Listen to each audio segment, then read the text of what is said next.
오늘은 사도행전 강해 설교를 하다가 잠시 오늘은 좀 주제를 바꿨습니다. 흥왕하게 하시는 하나님, 주인공이 하나님이십니다. 오늘이 무슨 날입니까? 3.1절입니다. 많은 사람들이 금요일날 오후에 야, 또 연휴다 해가지고 내일까지 법정 공휴일 놀러 가는데, 이렇게 주일을 기억하여 예배 드리는 여러분 때문에 대한민국에게 미래가 있습니다. 얼마나 중요한지 모릅니다. 그런데 여러분 이거 아십니까? 오늘이 몇 주년 3.1절입니까? 107주년입니다. 107주년. 여러분 3.1절은 왜 일어났나요? 우리 그리스도인들이 적어도 역사 의식이 있어야 됩니다. 여러분 개인에게 있어서도 그렇고 나라에 있어서도 그렇고 모든 사람이 불행했던 아픔들이 있어요. 근데 불행했던 지난날의 역사를 지워버리는 사람은요, 또다시 그런 불행한 역사를 되풀이한다고 하는 그런 유명한 말이 있습니다. 그렇죠? 왜 고생을 하는 거예요? 어떤 사람은 사소한 고생을 하는 사람도 있어요. 그러나 고생했던 것을 잊어버리면요, 교만해질 수도 있고 또다시 그 자리에 빠질 수도 있어요. 자, 마침 오늘이 주일이면서 3.1절이에요. 우리가 국가에서 하는 그런 기념식에는 참여하지 못하지만 적어도 그리스도인들이 바라보는 3.1절은 어떤 자세로 되어야 되는가? 먼저는 우리가 죄송하지만 다 같이 일어나서 영상과 함께 3.1절 노래를 오래간만에 한번 불러보겠습니다. 이 노래 자체가요 감격이에요. 같이 불러보겠습니다.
앉으시기 바랍니다. 찬송가는 아니지만은 이 가사 속에요 굉장히 의미가 있어요. 지난주 동아일보를 보니까요, 독도가 어느 나라 땅입니까? 모르는 말이에요. 말 모르는 사람인데 독도는 어느 나라 겁니까? 대한민국이라고 그래야지. 독도는 누구 나라? 그런데요, 저 일본 애들 이 모자라나 머저리 같은 또래 같은 놈들 몇 놈이 지난 20년 동안 4배나 독도에다가 본적으로 옮겼대요. 말이 됩니까? 112명. 현재 독도에다가 일본 사람의 이름으로 본적을 옮긴 사람이 이 또라이족이 112명이다. 그렇다는 거예요. 이야, 참 얼마나 나쁜 사람들입니까? 악한 사람들입니까? 왼수 같은 나라야. 왼수 같은 놈들이야. 그러나 일본은 적은 아니에요. 왼수 같은 인간이지. 근데 성경에서 왼수를 사랑하라고 그랬잖아. 그러니까 우리는 왼수를 사랑하기 때문에 이제 선교도 가는 거죠. 얼마 전에요, 일본이 독도를 침공한다면 며칠 걸릴까요? 그랬더니 전문가 되신 어떤 분이 며칠 안 걸립니다. 1시간이면 점령당한다 그랬어요. 여러분 지금 우리가 평화 시대에 살고 있지만 정말 깨어 있어야 됩니다. 절대 일본하고 우리나라하고 붙어서는 안 되지만 우리는 절대 일본 땅 가운데 어느 땅도 우리 거라고 안 하잖아요. 근데 저 작것들은 말이죠.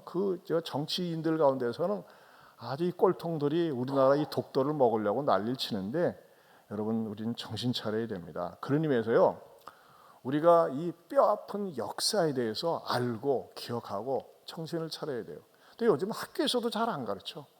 심지어는 학교에서도 애국가도 잘 안 불러. 뭐 3.1절 노래도 부르나 모르겠어요. 우리가 역사의식이 흐려졌나 모르겠어요. 그래서 저는 교회에서만은 정신 차리고 이걸 알고 가르쳐야 된다. 그래서 잠깐 3.1운동에 대해서 말씀을 드리겠습니다. 첫째는요. 3.1운동이 왜 일어나느냐. 3.1운동에 대한 성격을 알아야 됩니다. 아시는 분들도 계시겠지만은 3.1운동은 일본의 무력 통치에 대해서 저항한 한국 역사상 최대의 근대적 민족 운동이다. 이렇게 생각을 합니다. 특별히 3.1운동은요. 우리 국민의 의식을 확 바꿨는데 어떻게 바꿨냐면요. 옛날에는 우리나라도 우리나라의 주인은 황제였어요. 임금이었어요. 그런데 이 3.1운동을 통해서 대한제국의 국민이 그 황제가 주인인 대한제국이 국민의 주권으로 바뀌는 대한민국으로 전환되는 계기를 마련했다는 것입니다. 대한민국의 주권은 누구에게 있습니까? 국민에게 있습니다. 옛날은 아시죠? 왕이었어요. 왕에게 모든 것이 있었다고 하는 것입니다. 그러면서 이 운동 이후에 상해 임시정부가 수립될 수 있었는데 감사한 것은 놀랍게도 이 일을 주도적으로 한 사람들이 기독교인이었다고 하는 것입니다. 그러면서 두 번째로 3.1운동과 기독교의 관계를 살펴봐야 합니다. 성경은요. 인간의 모든 역사를 하나님이 주관하신다고 가르치고 있습니다. 동의하십니까? 인간의 모든 역사는 하나님이 통치하고 지배하신다. 특별히 창조 원리와 일반 은총의 관점에서 볼 때 하나의 민족이 외세에 의해서 강제로 주권을 빼앗기고 문화가 찬탈당하는 것, 그것은 하나님의 창조 질서와 하나님의 섭리에 어긋난다고 하는 것입니다. 그런 의미에서 우리가 그 기독교 신앙으로 보면요, 국가도 하나님이 세우신 공적인 기구입니다. 이 개혁주의 신학은 삶의 모든 영역에서 하나님의 통치가 임한다고 믿고 있기 때문에 국가를 강제적으로 빼앗기고 신앙적으로 탄압될 때 기독교인들은 참을 수가 없습니다. 여러분 하나님께서는요 각 나라의 지경을 영역을 이렇게 정해 주셨다고 그랬어요. 그래서 이 나라에서 니네가 살아라 이렇게 지배 이렇게 허락해 줬는데 이것을 빼앗겼을 때 우리는 그것에 대해서 저항할 수 있어야 된다는 것입니다. 근데 그 저항도 3.1운동은 가장 비폭력적이고 평화적인 방법으로 우리가 저항을 했다고 하는 것이죠. 이 저항의 정신은요, 뿌리를 보면요, 16세기 종교개혁 이후에 스위스의 개혁주의자들이나 프랑스의 위그노들, 이 프랑스에는 한때요, 지금은 이제 거의 없는데 프랑스에는 장로교회가 굉장히 셌었습니다. 칼빈도 원래는 프랑스 사람입니다. 칼뱅이라고 합니다. 근데 이렇게 이 프랑스의 위그노들이 참 저항 운동을 했었고 화란의 칼빈주의자들 그리고 영국의 청교도들이나 스코틀랜드의 장로교인들이 이 때로 이 참 저항 운동을 일으키면서 각 나라에 영향을 끼쳤습니다. 그런데 이 1919년 3.1 운동도 이러한 맥락에서 기독교와 깊은 밀접한 관계가 있다고 하는 것입니다. 사실 3.1 운동에 참여하는 많은 사람들이 기독교인들이었습니다.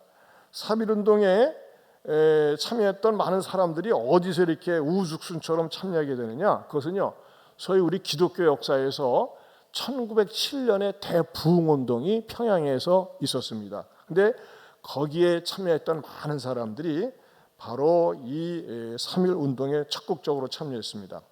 그 당시에 조선 그때 당시에 조선은요 전체를 얘기하죠. 뭐 북한과 남한 통틀어서 그때 인구가 뭐 2천만, 뭐 3천만 그랬는데 아까 3.1절 노래도 3천만이라고 했는데 여러분 그때 당시에 기독교인의 인구가 몇 명인지 아십니까? 30만 명이었습니다. 그러니까 3천만 명 가운데 2%에 해당되는 사람들이 기독교인이었다고 하는 것입니다. 그리고 그 손병희가 이끄는 천도교는 제적이 300만이었습니다. 300만. 그러나 기독교는 30만에 불과했는데 1919년 3월 19일에서부터 4월까지 계속해서 3.1운동이 전국에 계속해서 요원의 불길처럼 퍼져나갔었는데 그때의 그 집회가 보고된 집회가 1214회가 집회가 일어났습니다. 그런데 이곳에서 311곳이 주동 세력이 누가 주동을 했는지 명확하게 밝혀졌는데 그 가운데서 78개 지역이 기독교인, 66개 지역이 천도교, 그리고 기독교와 천도교가 합동으로 42곳에서 발생했다고 보고가 되어 있습니다. 어쨌든지 중요한 것은요, 그 당시에 전체 인구의 2%에 불과했던 기독교가 이 3.1운동을 전체적으로 주도했다고 하는 것은 대단한 정말 대한민국의 축복이었다고 하는 것입니다. 특별히 이 기독교인 가운데서도 세 번째로 3.1운동과 우리가 속해 있는 장로교회와 밀접하는 관계가 있습니다. 이 3.1운동 우리가 알고 있는 것처럼 33명 대표 가운데 천도교인이 2명, 천도교인이 15명, 불교인이 2명, 그리고 기독교인이 16명이었습니다. 천주교인은 1명도 없었습니다. 그리고 이 기독교인 가운데 당시에 그 길선주 목사님이라든지 유명한 평양신학교 출신 목사님들이 참여하고 있었습니다. 그리고 3.1 운동으로 말미암아 체포된 숫자가 기독교인이 3,348명, 그 중에서 장로교인이 2,468명, 감리교인이 560명, 그 외에가 12,311명으로 이렇게 밝혀져 있습니다. 무엇보다도 전체 숫자 가운데서 장로교인이 압도적인 숫자를 차지했다고 하는 것입니다. 근데 그 이후로 어떤 일이 있었느냐? 네 번째로 3.1 운동 이후에 한국교회의 영향력입니다. 이 3.1 운동 이후에 한국교회가 굉장히 단단해지고 더 열정적이 되었고 곳곳에 영향력을 끼쳤습니다. 이후에 임시정부가 수립될 수가 있었고 비폭력 평화운동으로 말미암아 확산되어졌는데, 말하자면 이 3.1 운동을 기점으로 해서 일본 순사들이, 일본 사람들이 그렇게 예수 믿는 사람을 미워하기 시작했습니다. 그리고 우리는 신사참배, 천황을 숭배할 수 없다고 정말 주기철 목사님을 비롯해서 의식이 있는 믿음이 있는 분들이 여기저기서 일어났습니다. 여러분, 그때 당시에 외정시대 때, 외정시대하고 임진왜란하고는 다르죠. 어떤 분이 임진왜란하고 외정시하고 헷갈리는 분이 있어요. 임진왜란은 어느 때입니까? 이순신 장군 시절이고, 외정시대 때는 36년 동안 우리나라를 지배하고 있을 때, 그때의 기독교인들의 순교자 숫자가 2,600명입니다. 천주교인들은 숫자가 1도 없습니다. 어떻게 생각합니까? 천주교인들은 1도 없어요. 근데 여러분, 여기 천호성지에 가면 천주교 순교자 기념관이 있습니다. 그건 어떻게 된 겁니까? 천호성지에 가 있는 천주교 순교자 기념관, 이 사람들은요, 대원권 시대 때 세국 정책을 쓰면서 그때 천주교인들이 우리는 조상 제사를 참여할 수 없습니다. 우리는 우상에게 절할 수 없습니다 하면서 차라리 내 목을 취소해 가지고서 절두산에 가 가지고서 또 이쪽에서도 많은 사람들이 우상을 숭배할 수 없다고 목이 잘린 순교자들입니다. 이 천주교가 안고 있는 모순은 뭡니까? 자기네 조상들은 우상에게 절할 수 없다고 하면서 목이 잘렸는데 외정시대 때는 절할 수 있다라고 바뀝니다. 왜? 일본의 군국주의와 이탈리아의 군국주의, 무솔리니 정권이 연합하면서 야, 그 기독교인들 좀 골치 아프다, 쟤네들 좀 어떻게 복종하게 하라 했더니 당시에 천주교회가, 외정시대 때 천주교회가 일본의 군국주의의 영향을 받아가 정권과 야합을 합니다. 그러면서 말이죠, 조상에게 제사 지는 것은 그것은 문화이문이다, 절해도 괜찮습니다, 조상에게 절하는 것이 괜찮으니까 천왕에게 절해도 신사참배에게 절해도 괜찮습니다. 아니 그렇습니까? 하면서 말이죠. 이렇게 꼬셔야 되니까 거기에 다 넘어갔어요. 그래서 그 외정시대 때는요. 천주교인들이 순교자가 한 명도 없다는 거예요. 자, 이 얼마나 이 천주교는 왜 그러냐? 천주교는요. 성경에 근거를 두는 것이 아니라 교황청의 권위에 근거를 둡니다. 교황청이 이렇게 하라고 하면 해. 거기에 근거를 둬요. 그러니까는 천주교가 모순이 많습니다. 그런 의미에서 여러분 우리가 성경적인 바른 신앙을 가지고 있다는 게 축복인 줄로 믿으시길 바랍니다. 천주교는 그 자체의 모순을 갖고 있어요. 외정시대 때는 다 절을 했고 그쪽 올라가면 그 조상들은 순수해서 또 절을 안 했고 옛날에 정약용이 이런 분들이 다 천주교인이었더라고요. 그때 당시에 천주교는 순수했었어요. 근데 시간이 지나면서 변질이 돼가지고 우상에게 절하고 이게 외정시대 때 천주교는 완전히 베려버렸어요. 그래서 그 힘을 못 쓰고 그랬죠. 자, 이제 이 3.1운동이 한국 교회에 우리가 순교자의 피를 흘림으로 말미암아 교회는 정결하게 되고 더 뜨겁고 열심한 마음으로 살아가면서 오늘의 한국 교회가 이루어졌다고 생각이 됩니다. 자, 중요한 건 뭐냐면요. 그래, 그건 3.1운동 얘기고 나는 어쩌란 말이냐. 저는 항상 설교를 할 적에 그래, 메시지 들으면 나는 그래서 뭘 어쩌라는 거야. 3.1운동하고 나 무슨 관계야. 그렇게 하실 수 있어요. 그래서 제가 이걸 또 풀어가지고 하나님은 우리 삶의 역사 속에 개입하신다는 겁니다. 한 나라를 다스리면서도 하나님이 그 역사에 개입하시지만 내 삶의 역사에서도 우리 하나님은 우리를 개입하시면서 우리를 이끌어 주십니다. 믿으십니까? 오늘 본문은 어떤 내용입니까? 자, 애굽 왕 바로가 히브리 사람들이 이스라엘 사람들이 아들을 너무 잘나니까 아들을 없애버리라고 산파들에게 명령을 합니다. 내 산파들이 하나님을 두려워해서 그 명령을 지키지 않으니까 말이죠. 어째서 그러느냐? 왜 말을 안 들어? 그랬더니 산파들이 지혜로워가지고 히브리 여인들은 너무너무 건강을 해가지고요. 가자마자 애를 낳아요. 그러니까는 할 말이 없으니까 그러면 나일강에 갖다 버려라. 아가들이 잡아먹게. 그렇게 명령을 합니다. 그러면서 이 산파들은 더 하나님을 경외함으로 흥왕하게 되었다. 이런 내용이 오늘의 스토리가 됩니다. 자, 그렇다면 이 말씀을 통해서 우리들에게 주시는 영적인 진리가 뭘까요? 첫째는요. 하나님의 통치를 전적으로 의지할 때 하나님이 일하신다는 겁니다. 자, 오늘 본문 속에서 두 주어가 나옵니다. 두 주어. 첫 번째는 출애굽기 1장 15절에서 16절의 주어가 누군지 한번 읽어보겠습니다. 같이 읽어봅니다. 애굽 왕이 히브리 산파 시브라라 하는 사람과 부하라 하는 사람에게 말하여 이르되 너희는 히브리 여인을 위하여 해산을 도울 때에 그 자리를 살펴서 아들이거든 그를 죽이고 딸이거든 살려두라. 자, 여기서 주어는 누굽니까? 대빵이 누구예요? 애굽 왕입니다. 애굽 왕이 딱 이렇게 명령을 했어요. 옛날 왕정 시대 때 왕의 명령은 그 명령 그 자체가 법입니다. 법. 그대로 따라야 됩니다. 그런데 똑같은 본문에서 또 다른 주어가 등장합니다. 출애굽기 1장 20절에서 21절의 주어는 누구인가 보겠습니다. 같이 봅니다. 하나님이 그 산파들에게 은혜를 베푸시니 그 백성은 번성하고 매우 강해지니라. 그 산파들은 하나님을 경외하였으므로 하나님이 그들의 집안을 흥왕하게 하신지라. 전자의 주어는 애굽 왕이었습니다. 그러나 후자의 주어는 누굽니까? 하나님이십니다. 자, 그러나 누가 더 사실 현실적으로 무섭습니까? 눈에 보이는 실세가 무섭습니다. 하나님은 눈에 안 보이잖아요. 근데 애굽 왕은 눈에 보여요. 그리고 그 명령은 모든 사람들이 따라야 됩니다. 따르지 않으면 엄청난 벌을 받습니다. 그런데도 불구하고 그런 공포스러운 분위기 속에서 산파들은 누구를 두려워했다고요? 자, 이 여인들은 진정 누구를 두려워했습니까? 출애굽기 1장 17절 말씀 같이 읽어봅니다.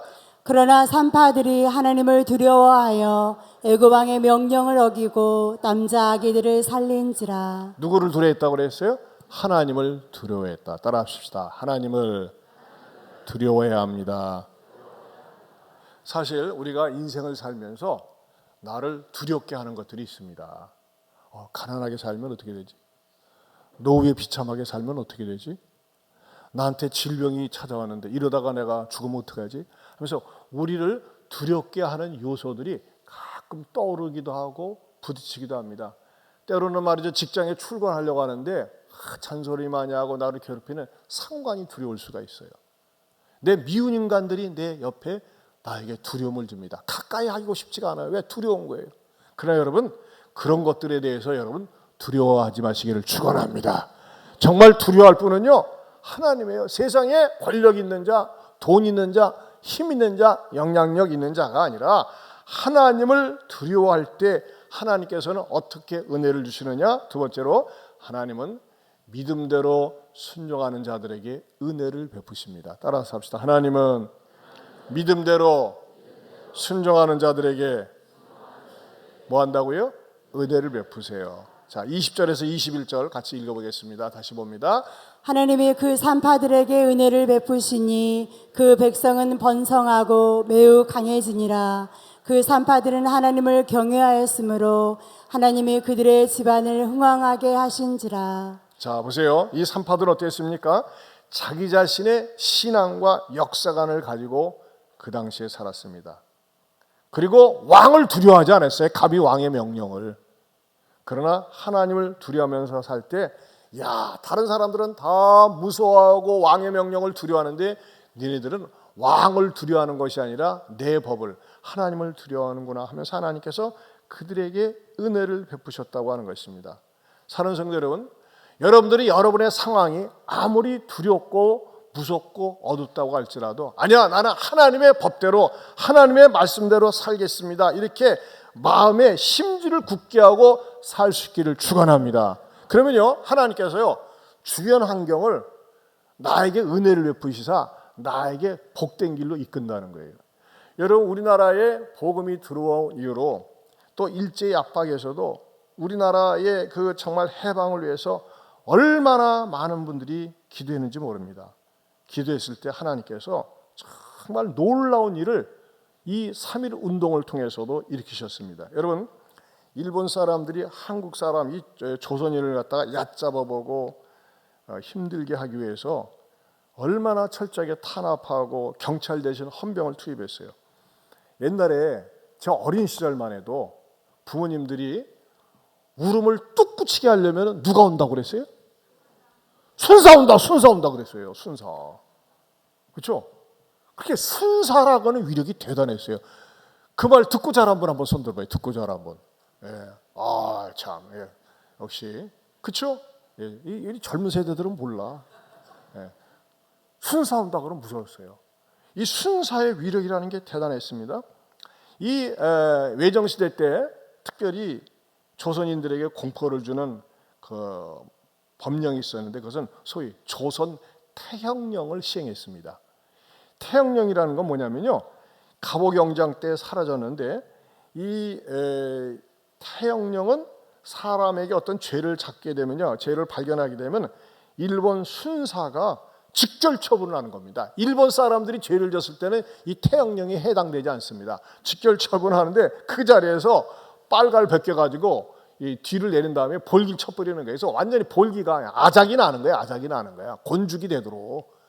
얼마나 잔인한 그런 태형인지 모릅니다. 그러면서 조선 놈들은 맞아도 싸다, 그런 식으로 말이죠. 이 조선 사람들을 무시하고 조금만 뭘 잘못하면은 끌어다가 이런 짓들을 한 것입니다. 얼마나 공포스러운 분위기입니까? 근데 여러분, 그때 당시에 그 외정시대 때 순사들, 일본 관원들이 큰 소리, 뭐라고 큰 소리 쳤는지 압니까? 니네 조선징들은 니네 집안에서 바늘 하나 떨어지는 것도 내가 다 안다, 이렇게 있어요. 꼭 일본 그 일본 순사 목소리 같죠? 근데 여러분, 1919년 3월 1일 오후 2시에 3.1 운동이 막 동시다발로 일어나는데 왜 순사들이 그 감을 못 잡았을까요? 그렇게 정보력이 탁월한데 조선 사람들 집에 바늘 하나 떨어지는 것도 다 안다. 왜냐하면 항상 감시하고 있었으니까. 왜 그걸 못 잡았냐 이거예요. 이런 비화가 있습니다. 그 당시에 가장 악명 높은 고등계 한인 형사 한 사람이 있었습니다. 이 사람은 소위 신철이라는 사람인데, 이 한인 형사는 일본 말을 유창하게 하면서 늘 한복을 즐겨 입고 다녔습니다. 그러면서 한국인의 정치운동가, 일제에 반하는 사람들을 잡아들이는데 선두주자였어요. 그 당시에 최고였어요. 그래서 한국 사람들에게 있어서 신철이라는 사람은 저주의 대상이었습니다. 한마디로 악마나 다름이 없었습니다. 근데 이 신철의 뭐예요? 조선인들이 뭐 독립운동 뭐 한다고 하면서 뭐 인쇄소에서 인사 첩보가 들어온 거예요. 냅다 인쇄소에 들어갔죠. 뱀 같은 눈과 관찰려 가지고 들어가는데 딱 기미 독립 선언서를 드디어 발견합니다. 압수를 합니다. 부들부들 떨고 난리가 났습니다. 큰일 났다. 이제 숲으로 돌아가는가? 그때에 33인 가운데 한 사람인 최린이라고 한 사람이 이 신철을 불렀습니다. 영향력이 있었던 것 같아요. 불러가지고 다짜고짜로 물었습니다. 당신은 조선 사람이요? 일본 사람이요? 그랬더니 네, 조선 사람입니다. 그러니까 최린이 거금 5,000원을 거금 이렇게 이 사람에게 뇌물로 줬습니다. 여러분, 그때 당시 5,000원은요, 환율로 따지면요, 그때 기아집 한 채가 1,000원이었답니다. 기아집. 그러니까 5,000원은요, 대저택 여러 채를 살 수 있었대요. 지금은 여러분이 5,000원을 도금으로 취급도 안 하죠. 근데 그때 당시 5,000원이라는 게 대저택 여러 채를 살 수 있는 어마어마한 그런 돈이었답니다. 이걸 줄 테니까 당신이 며칠 동안만 입을 좀 다물고 있어 주라고 했더니 꿀꺽 먹고 일어섰어요. 일어선 다음에 왔습니다. 내가 입을 뻥긋하면 이것이 완전히 도람이 타멸될 텐데 내가 멀리 떠나 있겠습니다 하면서 말이죠. 이 두루마리 옷자락을 펼치고 폼 잡으면서 그 다음에 만주로 출장을 가야 되겠다고 하면서 도망을 갔다고 합니다. 그는 나중에는 또 체포되어서 죽임을 당했다고 합니다. 만약에 이 신철이 입을 다물지 않았다면 숲으로 돌아갈 뻔했습니다. 하나님께서 그 타이밍에 딱 맞게 막아주셨는데 정말 아이러니한 것은 이를 적극적으로 막았던 최린이라는 사람은 시간이 지나면서 변질을 합니다. 그래가지고서 한국 젊은이들에게 니네들은 조선인이 아니야, 일본 사람이야 하면서 내센 일체의 선봉장으로 또 앞장서게 됩니다. 그리고 맨 마지막에는 해방 후에는 반민특위에 끌려나가서 사람들한테 개망신을 당합니다. 근데 워낙 창기가 창피하니까요. 뭐라고 고백을 하느냐. 민족 대표의 한 사람으로서 민족 독립에 몸담았던 내가 이런 자리에 나와 재판을 받는 자체가 부끄러운 일입니다. 여러분, 광화문 네거리에서 사지를 손에 묻고 나를 능지처참해 달라고 하면서 그가 후회스러운 자백하는 고백을 했습니다. 자, 중요한 건 뭡니까? 저는 이 자료를 보면서 신철이라고 하는 한국 출신의 일본 형사가 그가 떠벌렸으면 그리고 그것을 갖다가 전부 다 체포했으면 3.1운동이 일어나지 않았을 텐데 그가 마지막 양심이 비록 뇌물을 거창하게 먹었지만 어쨌든지 간에 그 마지막 양심이 조금이라도 살아남아 있어가지고 그것을 갖다가 덮어주었고 또 그래서 그 일본의 형사대와 그 헌병대와 순사들이 눈치채지 못하게 그 거사가 진행될 수 있었다고 하는 것.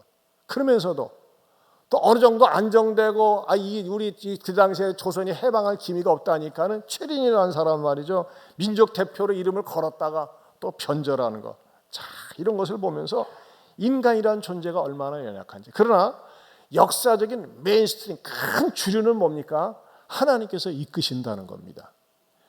저는 그 일을 위해서 얼마나 많은 그리스도인들이 뒤에서 눈물을 흘리면서 기도했을까? 또 기도하고 있습니다. 여러분, 김영기 장로님이 왜 훌륭합니까? 가나안 농군학교를 세운 김영기 장로님. 그분은 자기 동굴에 올라가면 항상 뭐가 있다고요? 조국이여 안심하라, 내가 기도하고 있다. 따라서 대한민국이여 안심하라, 내가 기도하고 있다. 여러분, 기도하는 민족이 있는 이상 망하지 않습니다. 아멘입니까? 여러분, 제가 31년 전에 익산에 내려왔을 때 익산에 탁 내려서 둘러보니까요, 여기서 어떻게 사나 그랬어요. 우리 딸은요 그때 5학년이었는데 눈만 뜨면 아빠 이사가 여기 싫어 그래. 죄송합니다. 너무 31년 전에 촌스러워. 둘러봐도요, 영등도 거기다 다 너 이거 밭이었어요. 밭. 롯데마트 있는데 다 밭이었고, 뭐 아파트가 어디 있었어요? 여기도 전부 논이었는데 뭐 완전 시골이야 시골. 그래 안 그려? 시골이었어요 시골. 그리고 백화점이라는 게 창인동의 성원백화점 4층짜리, 그것도 조폭 출신이 사장이래. 에? 허름해가지고. 그때는요 이 익산에 있다가 서로 올라가면 숨이 탁 트여. 또 서울에 있다 내려올라가면 숨이 꽉 막혀. 그러고 살았어요. 근데 어떻게 했는지 아십니까? 제가 주구장창 익산을 위해서 기도했습니다. 축복했습니다. 그랬더니 그 기도가 응답돼서 롯데마트 생기고 홈플러스 생기고 이마트 생기고. 여러분, 대한민국에서요 공원 이렇게 많은 도시가 없어요. 진짜 공원이 많아요. 그야말로 이한영 시장이 또 은혜를 받아가지고 익산은 여성 친화적인 도시로 만들어야 되겠다 해가지고 여성 친화적인 도시. 제가 31년 동안 여기서 살았는데요, 큰 재난이 없어요. 여러분, 이름이 중요해요. 이름이. 익산. 이리는요, 이리가 뜯어먹는다는 그 인상 있잖아. 근데 익산, 유익한 산지야. 이름 잘 지었어요, 익산. 그래서 나중에는요, 제가 볼 때 부산보다도 좋은 도시가 익산 될 것 같아. 부산에 사는 분들 죄송합니다. 제가요, 부산이나 경상남부도 집회 갔다가 쭉 올라오면요, 올라가 이렇게 전라도 쪽으로 들어오면요, 가슴이 미어져. 막 그쪽 막 공장들이 번창하고 막 그냥 대단한데, 여기는 뭔가 그냥 항상 썰렁하고 뭐가 없어. 근데 믿음이 생겨요. 하나님, 지금 이 전라북도가 가장 낙후됐지만은 시간이 지나면서 반드시 환경 친화적인 좋은 도시로 상승할 줄로 믿습니다. 지난주 응답됐잖아. 수소, AR, 로봇. 정의선 회장이 감동을 받아가지고 10조, 여러분 10조라는 게 감이 안 오죠. 1000억 하면 감이 잡죠. 1000억이 10개가 만억이야. 만억이 1조야. 1조 만억짜리가 10개가 10조야. 제가 어저께 새만금 답사를 가지 않았겠습니까? 현수막에 어떤 데는 9조라고 어떤 데는 10조라고 붙었는데 10조가 맞습니다. 10조를 투자합니다. 그럼 여러분 10조만 투자합니까? 또 계속해서 좋은 기업들이 들어오고, 모르면 몰라도 시간이 지나면 대한민국에서 제일 살기 좋은 데가 전라북도가 될 줄로 믿습니다. 지금 SK 하이닉스 때문에 저기 평택이니 뭐 그쪽으로 막 하는데, 막 이쪽으로 오려고 사람들이 몰려드는 날이 올 줄로 믿습니다. 아멘하는 말은 아멘하는 아멘하는 분 그대로 될 줄로 믿습니다. 여러분, 제가 산 증거를 또 보여드릴게요. 우리 예배당 있기죠. 이 앞에 온마트 뭘 짓는 거야. 근데 뭔지를 모르겠어요. 근데 여러분, 우리 이웃이니까 계속 축복 기도를 했어요. 하나님, 무엇이 들으실지는 모르지만 하나님, 우리 교회와 좋은 관계를 맺게 하시고 저기에 왔다가 예수 믿고 싶은 사람도 생기게 하여 주옵소서 하면서 계속 축복 기도를 했어요. 했더니 엄마한테요. 알고 보니까 그 폴에나 건물을 짓는 그 사장님이 얽히는데요. 다 하는데 말이죠. 여러분 그거 아세요? 한참 공사를 짓고 할 때 궁금하잖아. 도대체 뭘 짓는가 해가지고 제가 어슬렁 한번 구경 한번 갑시다 했더니 어떤 사람이 거기 나한테 들어오지 마세요. 왜 들어오세요? 공사 중인데. 저기 앞에 예안교회 목사인데요. 나도 이제 내가 큰 소리 칠 수 있는 자격이 있는 게, 나 여기 위해서 기도했어요. 잘 돼달라고 했더니 그분이 헛꼬리를 딱 내리면서 그러세요? 고마워라. 해가지고서 목사님이세요? 그럼요. 내가 여기 지금 지을 때부터 기도하고 했더니 그분이 옛날에 교회 다녔다가 쉬고 있는 분이야. 그래가지고 시간이 있어서 우리 교회 등록했다가 또 사정이 있어서 딴 데로 갔어요. 그러면서 목사님, 제가 예안교회 잘 다니지는 않는데 혹시 개업 예배 드릴 수 있냐고. 그래서 개업 예배를 가서 드렸어요. 그 회장하고 대표하고 다 해서 예배를 드렸는데, 지난주에 이번 주에 여기 대표로부터 전화가 왔어요. 뜬금없이. 대표가 총각이거든요. 젊은 사람인데. 갑자기 웬일입니까? 했더니 아이 목사님 제가 감사해서 전화를 드렸습니다. 모르겠는데요. 그래서 명절 같은 때 이렇게 예안교회에서 주차장을 이렇게 쓸 수 있도록 배려도 해주고 그래서 너무 감사합니다. 그럼요. 온마트에서 늘 기도하는데 사실 온마트가 처음 할 때는 막 살아나는데 중간에 좀 어려웠어요. 근데 다시 정상 궤도를 차지하고 있고 자리를 잡혀가고 있다고 그러더라고요. 그래서 자, 이제 대표님께서 전말 날 때 교회 나옵시다. 그러니까요. 나가겠습니다. 이번 주 나옵니까? 아니, 제가 지금 군복무 중이래. 이런 인양반이 대표예요. 우리 집사님 역시 센스가 있어. 이게 한 3년 전인가요? 그래가지고서 지금 시청에서 군복무 하고 있고 대체복무 마친 다음에 나오겠습니다 그러더라고요. 전에는요, 나오겠습니다 안 했어요. 근데 나오겠습니다 해서 감사합니다. 근데 왜 전화하셨어요? 했더니 저희가요 최근에 이렇게 오리온에서 나온 선물을 몇 박스를 받았는데 이것을 갖다가 예안교회 앞에 이렇게 선물로 드리고 싶다고. 그럼 주세요. 그래가지고 어저께 전토세에 나온 모든 아이들에게 하나도 빠짐없이 다 줬습니다. 좀 남았으니까 먹고 싶은 분 얘기하세요. 드릴 수 있습니다. 제가 무엇을 얘기하려고 그러냐? 내 이웃에 누가 있는 것을 축복하시라는 겁니다. 이 온마트하고 관계가 굉장히 좋습니다. 일본하고 관계가 좋아야 돼요. 일본이 원수지만은 사랑해야 됩니다. 어떻게 사랑합니까? 선교를 통해서. 여러분, 복음을 들은 사람들은요, 한국에 대해서 늘 채무의식을 갖고 있습니다. 우리가 옛날에 못된 짓 했는데. 여러분, 한국에 와서 잘못했습니다. 우리가 용서해 주세요. 큰 일을 잘못을 저질렀습니다. 이런 사람은 다 일본 그리스도인들입니다. 그래서 복음이 들어가면 죄악을 깨닫는 거예요. 복음이 들어가기 전에 죄악인 줄 몰라요. 근데 죄악을 깨닫게 되는 것입니다. 여러분, 저는요, 우리 대한민국도 특별히 전라북도도 우리 계속해서 축복을 하면요, 하나님께서 내 입에 나온 말대로 되리라. 아멘입니까? 나라를 축복하세요. 가정을 축복하세요. 여러분 무섭게 하고 두려워하는 것 때문에 쫄지 마시고 축복하면서 하나님께서 쓰임받을 것을 기대하면서 살 수 있기를 축원합니다. 세 번째로, 연약해도 하나님을 경외하는 사람들을 귀하게 쓰십니다. 따라서 합시다. 연약해도 하나님을 경외하는 사람들을 귀하게 쓰십니다. 자, 20절에서 21절 다시 한번 읽어보겠습니다. 20절에서 21절 같이 읽습니다. 하나님이 그 산파들에게 은혜를 베푸시니 그 백성은 번성하고 매우 강해지니라. 그 산파들은 하나님을 경외하였으므로 하나님이 그들의 집안을 흥왕하게 하신지라. 보이는 왕을 두려워하지 않고 보이지 않는 하나님을 두려워했습니다. 보이는 왕의 무게 있는 말을 두려워하지 않고 하나님의 말씀을 받들었습니다. 그랬더니 하나님께서 뭐예요? 그 산파들은 하나님을 경외하였으므로 하나님의 그들의 집을 흥왕하게 했다고 그랬습니다. 여러분, 산파들은 여인들입니다. 당시에는 여인들은 사람 취급을 안 했습니다. 왕은 애굽 왕이었고 권력이 있는 사람이었습니다. 그러나 이 산파들은 연약한 여인들이었지만 돈과 힘의 논리에 의해서, 권력의 논리에 의해서 그들은 주눅들지 않았고, 아무리 우리가 애굽의 지배를 받고 있지만 역사를 다스리고 주관하는 분은 생사와 복은 하나님께 있다, 이 믿음을 가졌다는 겁니다. 여러분도 마찬가지예요.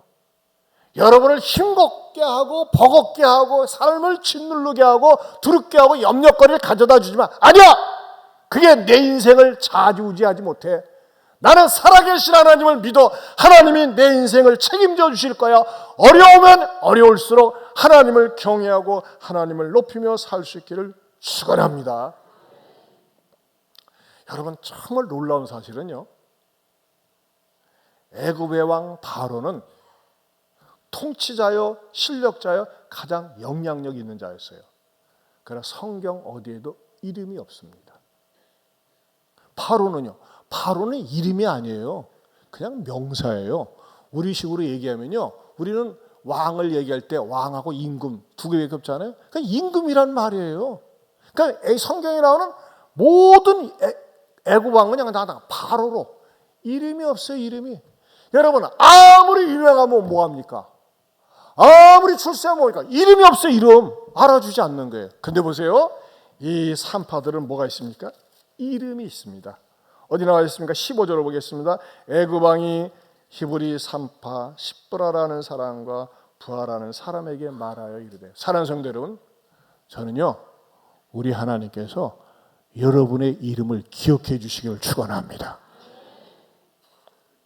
내가 돈 많이 벌었는데요, 좋은 일 많이 했는데요, 착한 일 많이 하는데요, 이루고 성공했는데요, 생명책에 이름이 없어. 꽝이에요, 꽝. 그러나 내가 내세울 것 없고 자랑할 거 없지만 내가 의지하는 예수님, 내가 사랑하는 예수님, 우리를 유일하게 죄와 죽음과 심판으로부터 구원해 주신 분은 누구십니까? 주 예수 그리스도. 거기 두 명은 왜 안 해요? 우리를 죄와 죽음과 심판으로부터 구원해 주실 유일한 분은 누구십니까? 주 예수 그리스도. 얼라 3층에 3명 하나네. 다시, 여러분, 이것은 아무리 우리가 외쳐도 지루하지 않은 이름입니다. 나를 생명책에 기록해 주시고 내 인생을 영원토록 책임져 주실 분은 누구십니까? 주 예수 그리스도. 할렐루야. 주 예수 그리스도를 믿고 고백하는 사람은요, 하나님의 생명책에 선명하게 기재해 놨습니다. 그러나 아무리 세상적으로 잘 나가고 유명하고 성공해도요, 하나님 없는 사람은 생명책이 없어요. 그런 의미에서 하나님의 생명책에 기록되어 있는 저와 여러분들이 정말 어떤 상황에서도 하나님을 경외하고 하나님을 두려워하고 잘 섬기면서 여러분의 가정에서, 일터에서, 또 나라에서 소중하게 쓰임받는 주님의 일꾼 될 수 있기를, 나라를 살리는 일꾼 될 수 있기를 주님의 이름으로 축원합니다. 축원합니다. 하나님 아버지 감사합니다. 우리 모두가 하나님을 잘 경외하면서 세상 권력에 두려워하지 않고 하나님을 잘 믿으면서 은혜를 받고 우리 가정과 나와 민족을 흥왕시키는 데 쓰임받는, 흥왕하게 되는 데 쓰임받는 하나님의 자녀 되게 하여 주시옵소서. 예수님 이름으로 기도하옵나이다. 아멘. 우리 이 노래 오래간만에 이 찬양 한번 부르겠습니다. 일어서서 고요한 아침의 나라. 저는 이거 애국가 다음으로 좋아합니다. 고요한 아침의 나라, 길었던 흑암의 세월, 하나님 보호하사 이 땅에 새 날이 왔네. 주님이 흘리신 보혈, 생명의 강으로 흘러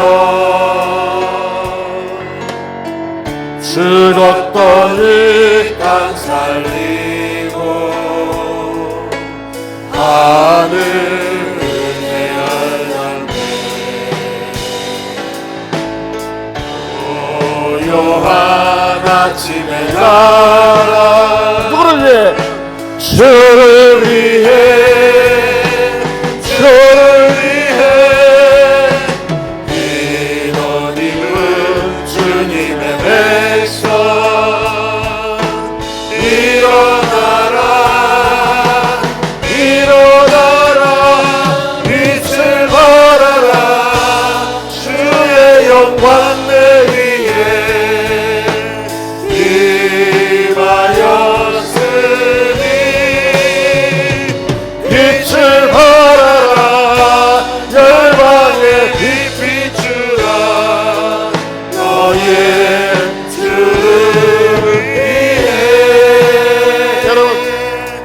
우리 김영기 장로님께서 조국이 안심하라, 내가 기도하고 있다. 여러분, 기도하는 사람이 깨어있는 이상 가정 망하지 않습니다. 지역사회 망하지 않습니다. 여러분, 대한민국을 축복하고 전라북도를 축복하고 여러분의 가정을 축복하는 기도를 하세요. 하나님, 나 때문에 우리의 가정이, 우리의 일터가, 우리의 나라가 복된 나라가 되게 하여 주옵소서. 우리 주여 한번 부르고 기도합니다.